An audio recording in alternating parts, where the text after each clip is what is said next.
Rocío Seiler, de esta casa de estudios, que nos va a hablar sobre la práctica documental del reino antiguo egipcio hasta el reino medio. O sea, nos va a dedicar sobre el mundo antiguo. La burocracia egipcia es un tema muy entretenido para bueno. Entonces, tenés entonces 15 minutos para hablar sobre tu tema. Bien. Yo te voy a ir indicando, pero todo tuyo. Bueno, por razones de tiempo entonces voy a acotarme un poco más. Bueno, mi trabajo, sí, como ver, se titula La identidad y utilidad de los documentos administrativos a partir del reino antiguo, ¿sí?, hasta el reino medio. Esto es aproximadamente entre el 2686 hasta el 1650 a.C. Bueno, el trabajo está en proceso, ¿sí? O sea que está sujeto a modificaciones, así que cualquier crítica, valoración, opinión va a ser bien recibida. Y si bien el marco bibliográfico es bastante amplio, me apoyé específicamente en un libro que se llama El uso de los documentos en el Egipto faraónico, de Christopher Eyre. Christopher Eyre, para aquellos que no saben, es profesor, actualmente es profesor de la Universidad de Liverpool en Inglaterra, y el libro es del 2013, así que es una bibliografía bastante actualizada.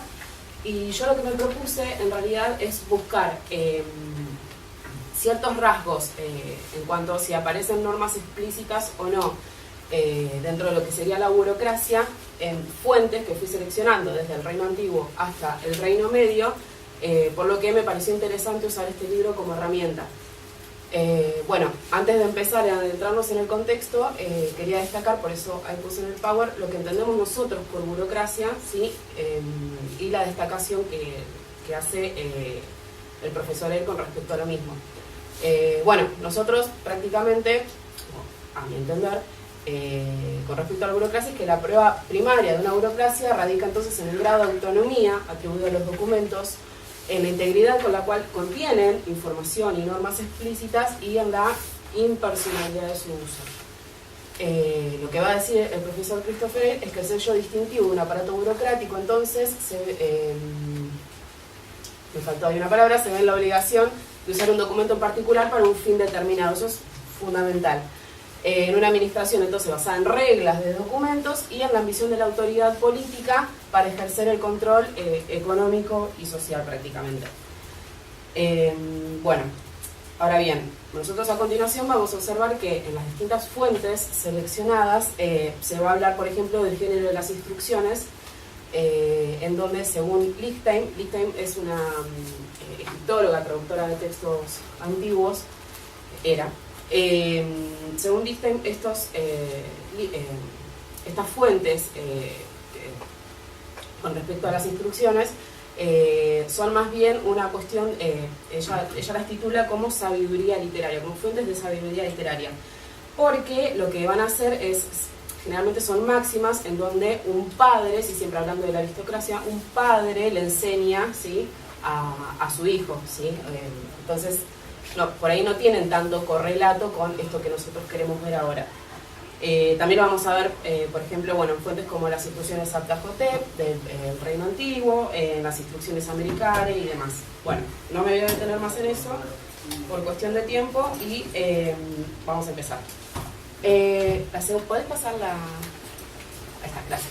Bueno, durante el Reino Antiguo, sí, el Reino Antiguo abarca desde la primera dinastía hasta la dinastía octava, y más o menos aproximadamente es entre esas fechas. Vamos a encontrar un fuerte estado centralizado, con un soberano al que se le atribuían poderes sobrenaturales y demás, y una élite que gobernaba no solo por sus méritos, sino también por consanguinidad. Los géneros que se desarrollaron casi con toda seguridad fueron las autobiografías fúnebres, los textos en las pirámides y el género de las instrucciones, que era lo que mencionaba hace un ratito. Con respecto a las autobiografías fúnebres, alude a textos que generalmente hacía el propietario de la tumba, ¿sí?, en donde detallaba su rango, posición social, y explicaba por qué merecía las ofrendas para que se realizaran después de muerto. Con respecto a los textos en las pirámides, sí, eran inscripciones en las tumbas reales principalmente, que bueno, contribuían, tenían una función mágica, contribuían especialmente a la resurrección del difunto. Y bueno, con respecto a las instrucciones, esta literatura didáctica, así que también este es un término de Lichtenstein, la vamos a ver en una fuente que es la instrucción Acta Jotep, que es una obra de 37 máximas elaborada por un administrador egipcio para su hijo durante la quinta dinastía. Generalmente van a hacer hincapié en la responsabilidad personal, ¿sí? La fuente, a ver, fíjate si podés pasarme más. Ahí está. Bueno, no la voy a leer toda por cuestiones de tiempo, además está resumida, pero si nos fijamos va a dar consejos, ¿sí?, este padre a su hijo acerca del modo, ¿sí?, en que tiene que comportarse para alcanzar el éxito, ¿sí? Y de eso se van a tratar principalmente las instrucciones a partir del Reino Antiguo. Entonces, si nos fijamos, como dije recién, es el padre el que enseña a su hijo, y estas enseñanzas van a presentar un amplio discurso sobre los comportamientos apropiados, que eran en realidad muy variados, ¿sí? Porque depende del soberano, depende del contexto y demás, los comportamientos van a variar, ¿sí? Los consejos y demás.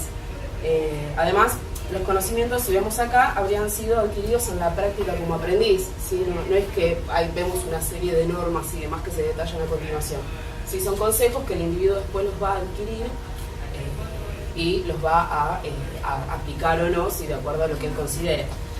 Por lo que durante el Reino Antiguo la escritura se habría ido desarrollando a través primero de procesos de alfabetización limitados, ¿sí? Recordemos que la alfabetización era muy escasa y debería ser entendida quizás como una técnica que se fue extendiendo y aumentando a través de distintos usos, ¿sí?, que se le fueron confiriendo de acuerdo a los contextos. Por lo que podríamos decir que la invención del documento habría sido derivado de contextos y por ende fue sensible a la coyuntura, ¿sí?, que le imponía las naturalezas del sistema mismo y los niveles de alfabetización. Eso me parece bastante interesante destacar. Bueno, paso rápidamente al primer periodo intermedio. ¿Sigue? ¿Otra más? Ahí está. Bueno, el primer periodo intermedio abarca entonces entre el 2160 al 2055 a.C. aproximadamente. Y como vimos en el Reino Antiguo, ¿sí?, el Estado aparecía fuertemente centralizado, con gobiernos poderosos, el país estaba en realidad controlado por funcionarios, ¿sí?, que respondían directamente a la corte real y demás, y estos funcionarios, ¿sí?, van a ser nomarcas, ¿sí? Esto es, para que se ubiquen, dentro de lo que es el Nilo, vamos a tener unidades administrativas regionales, ¿sí?, que son nomos, serían como pequeñas ciudades, ¿sí?, con un gobernador, ¿sí?, o un nomarca, ¿sí? Durante el Reino Antiguo estos funcionarios principalmente estaban en la corte, ¿sí? Se cree que para una mayor administración, si se quiere, o una mayor inducción del gobierno en otras regiones, lo que fueron haciendo los soberanos es enviar a estos nomarcas a los distritos que le correspondían, ¿sí? Entonces va a haber un distanciamiento entre lo que es la corte y la administración local, ¿sí?, entre lo que es la administración real y la administración local. ¿Por qué? Porque estos nomarcas, ¿sí?, van a residir directamente en los nomos, ¿sí? Bueno, ¿y eso qué genera? Que estos nomarcas, muchos de ellos, tengan acceso directo a los recursos, a los bienes del país. Entonces va a empezar como cierta diferenciación, ¿sí?, y cierto choque o encuentro entre lo que va a ser la élite local, ¿sí?, y la élite real, ¿sí?, entre la administración local y la administración real. Además, distanciados ya por ahí del foco de la corte, ¿sí?, estos nomarcas van a tener más independencia y se van a empezar a suceder, ¿sí?, unos a otros en el trono. Cada familia, ¿sí?, se va a empezar a pasar, sería el trono, se va a pasar la gobernación. Bueno, a medida que se fue debilitando el poder central, ¿sí?, principalmente por porque estos nomarcas se fueron fortaleciendo, ¿sí? Bueno, a medida que se fue debilitando el poder central, estos nomarcas entonces se fueron fortaleciendo y pudieron actuar de acuerdo a sus propios objetivos, apoyándose entonces en estas bases de poder que fueron consolidando. Podemos pensar entonces en cierto modelo de apropiación, ¿sí?, de la administración real por parte de la administración local. Ahora lo vamos a ver próximamente en una fuente, pero me parece importante destacar una continuidad con respecto al género de las instrucciones, que era lo que mencionaba recién, porque se va a agregar un nuevo elemento que, como vamos a ver a continuación en las instrucciones americanas,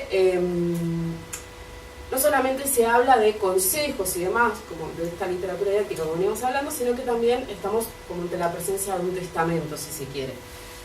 Bueno, las instrucciones americanas es el texto más antiguo conservado y las fuentes están acá, ¿sí? Bueno, sí, ahí está bien. Ahora bien, también el faraón sí le recomienda a su hijo, ¿sí? Americale, que tome en cuenta distintas actitudes y demás, y es importante destacar que se trata más bien entonces de un patrón de educación, ¿sí? Y no de una práctica burocrática en sí. Por lo que esta educación le proporcionaba al individuo, sí, como dije recién, el camino al éxito. Una vez, a su vez podemos ver, ¿sí? Una sugerencia sobre que el radio, ¿sí? De acción del gobernante no quede restringido al grupo de parentesco, ¿sí? Fíjense que dice, rodéate, creo que es la que sigue. Bien, rodéate de nobles y demás, ¿sí? Esto lo destaco acá porque si no por ahí no se va a entender. Estas enseñanzas van a incorporar un telón de fondo un telón de fondo narrativo en el cual el padre monarca insistía en rechazar la infiltración asiática del delta oriental, ¿sí? Por lo que hay cierto temor al conflicto social, entonces le recomienda al hijo en este caso que no esté solo, que se rodee de gente importante y demás. Por lo que, bueno, este tipo de instrucciones, ¿sí? Son más bien composiciones literarias, ¿sí? Que con consejos, valoraciones y demás, y no un reglamento en sí para la instrucción pública.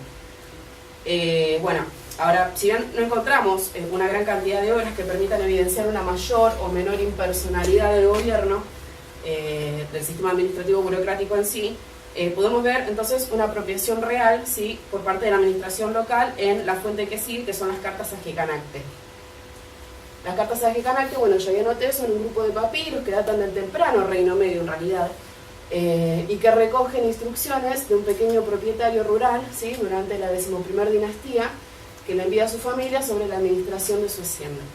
Ajecanacte era un sacerdote funcionario del visir, y en un momento determinado se tiene que ir a Tebas a trabajar con el visir, por lo que deja su pequeña propiedad rural a cargo de sus hijos, ¿sí?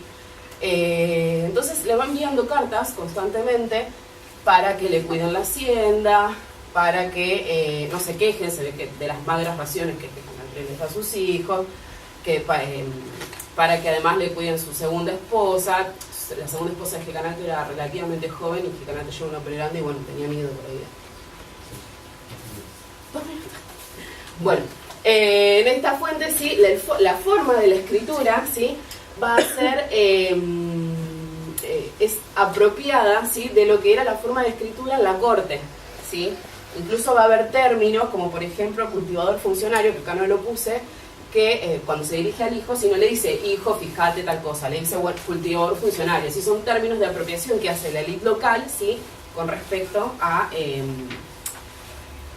la corte. Bueno, pasamos entonces, paso a otra fuente, pues ya estoy corta de tiempo, y pasamos a lo que es el Reino Medio, ¿sí? En el Reino Medio, sí, bueno, entre el 2055 y 1650 a.C., ¿sí? Este momento de caos que había durante el primer periodo intermedio, pero también de nuevas innovaciones, ¿sí?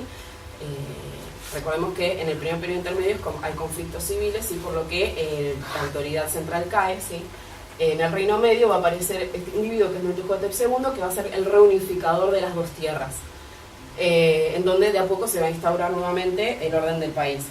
En el Reino Medio van a aparecer distintas fuentes, ¿sí? Como las instrucciones, los deberes del visir, o el campesino elocuente, que es otra fuente, ¿sí? En donde se van a detallar, ¿sí? Primero que en el campesino elocuente vamos a ver un contexto que se da, la explico brevemente, era sobre un campesino, en realidad es una fuente literaria, así que la tenemos que tomar como tal, y era acerca de un campesino que fue robado por un funcionario corrupto de su distrito, y entonces el campesino empieza a hacer una serie de súplicas y quejas, ¿sí? Y se va quejando hasta que sus quejas llegan a oídos del propio soberano, ¿sí? Y no vemos dentro del escenario, ¿sí?, una